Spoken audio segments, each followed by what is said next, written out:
बाप और बेटे और रुल कुदस के नाम से आमीन। नाराए हम्द।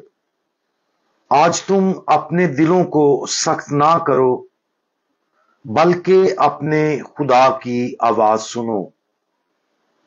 आज हम मुकद्दस मत्ती की अंजील उसका 12वां बाब और उसकी 42वीं आयत पर ध्यान ज्ञान करेंगे, और आज हम खुदा की हिकमत का हसूल इसके बारे में सुनेंगे।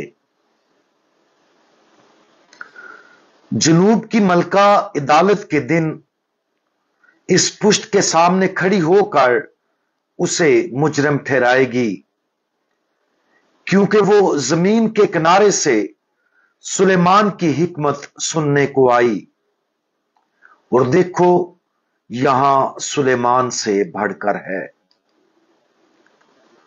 आज के इस हवाले में खुदावंद यीशु मसीह मलका शीबा की तरफ इशारा करते हैं, जिसने बादशाह सुलेमान से मिलने के लिए जनूबी अरब से तकरीबन 1400 मील का सफर किया, जो गालबन जदीद दौर के यमन या इथोपिया में वाक़या था।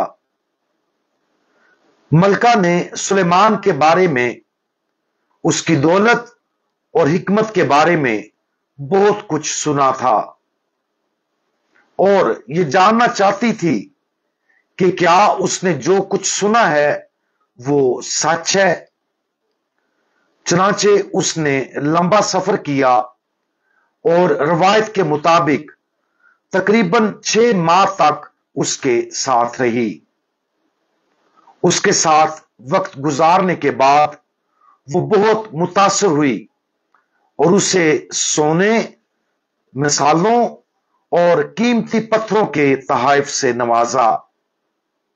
उसने उससे कहा, लेकिन जो कुछ मुझसे कहा गया मैंने उसका यकीन नहीं किया, जब तक मैंने आकर अपनी आंखों से ना देखा।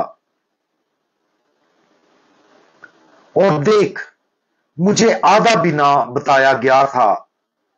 यकीनन तेरी हिकमत और इकबालमंदी इस खबर से जो मैंने सुनी ज्यादा है। यह गैर मुल्की मलका सुलेमान से बहुत मुतासर थी। उसका सफर, तहाइफ और इल्फाज उसके लिए उसके गहरे एहतराम और उसकी तारीफ को जाहिर करते हैं। खुदावंद यीशु मसीह इस कहानी का इस्तेमाल इस सादा सी हकीकत को वाजे करने के लिए करता है कि यीशु खुद सुलेमान से बहुत बड़ा है, और जैसा मलका ने सुलेमान बादशाह के साथ सलूक किया, खुदावंद यीशु मसीह के साथ उससे कहीं ज्यादा अच्छा बर्ताव करना चाहिए। लेकिन खुदावंद यीशु मसीह यह भी वाजे करता है कि रोजे क़यामत यह मलका उठेगी और फकीरों और फरीसियों की मुजम्मत करेगी, क्योंकि वो यीशु के पास आकर उससे निशानियां और सबूत मांगते थे कि वो कौन था, और उसकी हिकमत और बादशाही को देखने में नाकाम रहे थे। हमारी अपनी जिंदगियों में मलका शीबा की गवाही का बहुत असर होना चाहिए। वो एक ऐसी शख्सियत थी जो खुद ताकतवर और दौलतमंद थी, फिर भी वो सुलेमान से सीखना चाहती थी और उसकी अजीम हिकमत जो उसे खुदा ने अता की थी उससे फायदा उठाना चाहती थी। हमें इससे सीखना चाहिए कि कैसे हम रोजाना अपने खुदावंद की तरफ रजू करने और उसकी हिकमत के हसूल के लिए हर मुमकिन कोशिश करें। खुदावंद यीशु मसीह की हिकमत बहुत से तरीकों से हम तक पहुंचती है। चारों अनाजील मुकद्दसा खासतौर पर जिंदगी के अहम तरीन असबाब के माखज के तौर पर अहम है। जाती दुआ, मुकद्दसीन की जिंदगियों के बारे में पढ़ना और कलीसिया की तालीमात का मुतालिया भी जरूरी है। ये ऐसे जरिए हैं اور ایسے طریقے ہیں جن کے ذریعے ہمیں خدا کی طرف سے دی گئی حکمت حاصل ہوتی ہے۔ جب ہم ان بہت سے طریقوں کے بارے میں سوچتے ہیں جو ہمارے لیے خدا کی حکمت میں بڑھنے کے لیے دستیاب ہیں، شیبہ کی ملکہ کو مؤثر ترین ذریعہ کے طور پر استعمال کرنے کی کوشش کریں۔ کیا ہمارا جوش اس جیسا ہے؟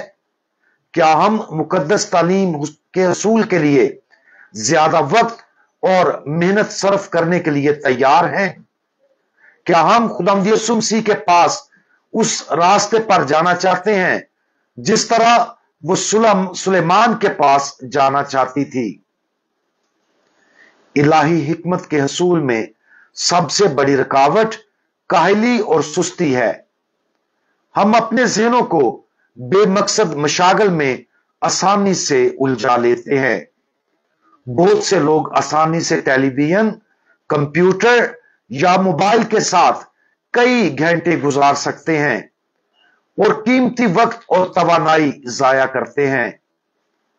ایسے فضول کاموں کو چھوڑ کر خدا کے لیے جوش اور ایمان کی بہت سی سچائیوں کا حصول ہماری زندگیوں میں اولین ترجیح ہونی چاہیے، اور اس میں کاہلی اور سستی کی آزمائش کو اپنی زندگیوں سے دور کرنا چاہیے۔ اس لیے الہی حکمت کو جاننے کے لیے اپنے اندر اس مقدس خواہش کو بڑھانے کے لیے ہر ممکن کوشش کرنی چاہیے۔ آج اس ملکہ کی طرف سے سلیمان کی حکمت کے تعاقب میں کیے گئے طویل سفر پر غور کریں۔ اس بات کا جائزہ لیں کہ کیا ہم بھی وہی جوش و جذبہ رکھتے ہیں اور ظاہر کرتے ہیں جو اس کے پاس تھا، اور ہم خدا کی حکمت کے حصول کے لیے کتنے وقف ہیں۔ خداوند یسوع مسیح سلیمان سے کہیں عظیم اور حکمت کا سرچشمہ ہے۔ ہمیں دعا اور مقدس تعلیم کے ذریعے اس تک مکمل رسائی دی گئی ہے۔ اگر ہم خداوند کے لیے اس مقدس سفر کو بڑے عزم کے ساتھ طے کریں گے تو فقیوں اور فریسیوں کے برعکس ہمارا روز محشر بہت شاندار ہوگا۔ ہم دعا مانگیں۔ تمام حکمتوں کے مالک خداوند، آپ دنیا کے بادشاہوں سے کہیں زیادہ حکمت والے اور ہر اس چیز سے زیادہ اعلیٰ ہے جس کا ہم تصور کر سکتے ہیں۔ برائے کرم ہمیں جوش سے بھر دیں تاکہ پیارے خداوند ہم پوری جانفشانی کے ساتھ آپ کی حکمت کی تلاش میں رہیں اور روزانہ آپ کے ساتھ سفر کریں۔ برائے کرم ہماری دعاؤں اور ہمارے مطالعہ میں ہماری رہنمائی فرمائیں تاکہ آپ کی حکمت میں ہم آگے بڑھتے جائیں۔ خداوند یسوع مسیح ہمارا بھروسہ آپ پر ہے، آمین۔